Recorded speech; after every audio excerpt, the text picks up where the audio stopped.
Alright, hey, my name is Justin Smith. I'm here to review the movie Gettysburg, a 1993 film created by Turner Pictures. And basically the movie's about the Battle of Gettysburg, as you could probably guess from the title. The most significant battle in American history, most people would say. And the film focuses on the main characters in this battle, from Robert E. Lee to General James Longstreet for the Confederate side. And then for the Union side, it basically follows Colonel Joshua Chamberlain and his main regiment and their unique perspective on the war. In the movie, it kind of goes through, and it is a lot about military strategy, a lot about the relationship between generals from the Union side and generals from the Confederate side. The most famous is between General Armistead and General Hancock, who are very good friends before the war, but find themselves on opposite sides of the war once it starts. One's a Confederate general, one's a Union general, and they talk about to other people about how they missed the other guy, and they wonder how they're doing, which is kind of a testament to the relationship between a lot of people during the Civil War. Both friends found themselves on opposite sides of the war.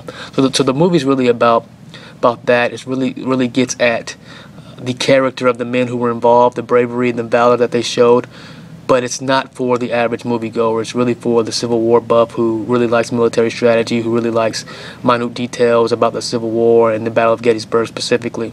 And again, the only real love affair is that relationship between Hancock and Armistead. So basically it goes through all the main skirmishes of the Battle of Gettysburg, every single one of them for the most part, including, the defense of Little Round Top and Pickett's Charge.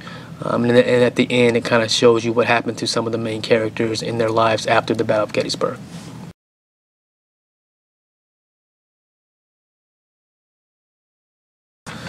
Alright, question one kind of talks about what evidence exists in relationship to U.S. expansion and how that contributed to the origin of the Civil War. In the movie Gettysburg, Colonel Joshua Chamberlain, who is the Union colonel that leads a regiment from Maine, which is in the New England part of the United States, he gives an emotional speech to some troops who went AWOL, who just decided they didn't want to fight anymore. He's trying to convince them to fight in what's going to be the next battle, which is going to be the Battle of Gettysburg. And he says to them, "America should be a free land, all of it, from here to the Pacific Ocean, all of it. It's not the land, there's always more land. It is the idea that we all have value, you and me." And he says specifically, America should be a free land, all of it, from here to the Pacific Ocean. And it's kind of getting to the idea of all that land west that was acquired in the Mexican Cession and Louisiana Purchase and so on and so forth. That is unknown land, and that it should be free. But he's also getting to the idea that the South should not have slaves, the North shouldn't have slaves, nobody should have slaves.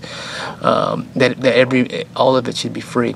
And it's not only about slaves, in my opinion. My perspective on it was that he's talking about every man being equal and equality, not necessarily just about freeing the slaves, but about people being free to think and to live the way that they want to live.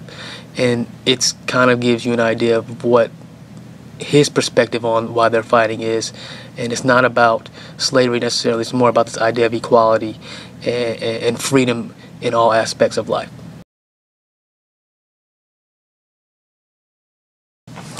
Alright, question two kind of talks about, the abolitionist movement and slavery and the role it played in the origin of the Civil War. And in the movie Gettysburg, there's two scenes that kind of discuss this.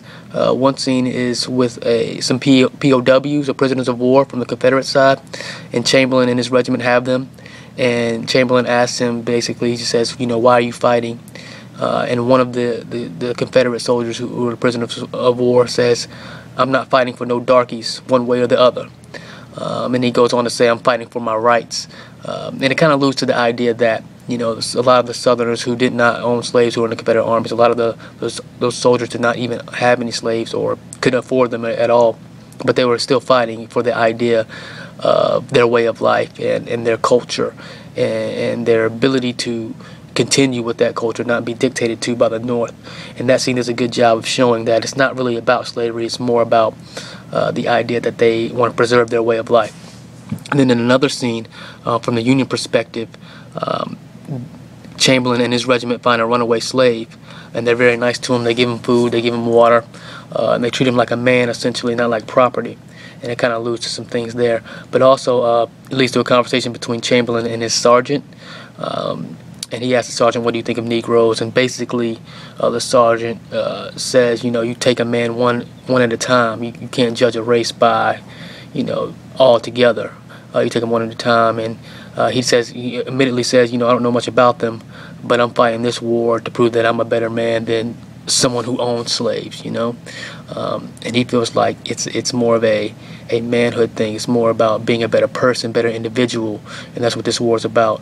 To not treat people as who they were or what their race is or the things that are very broad like that, but to treat them as an individual, as a human being. And basically the golden rule, treat them how you want to be treated, is the idea, and why the sergeant says he's fighting.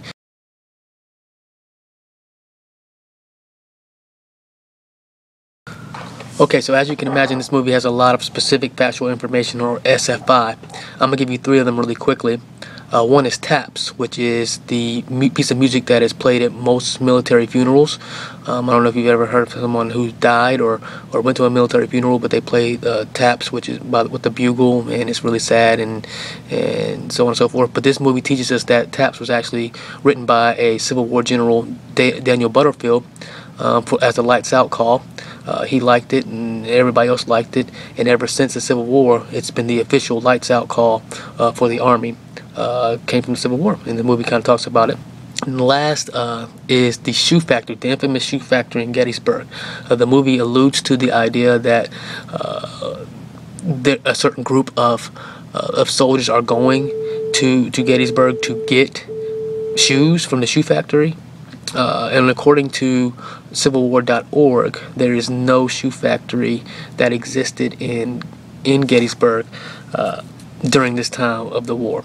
So interesting there. Like some of the movie has some things that are true and that you can learn from, but there's some things that are maybe not so true or embellished, if you will.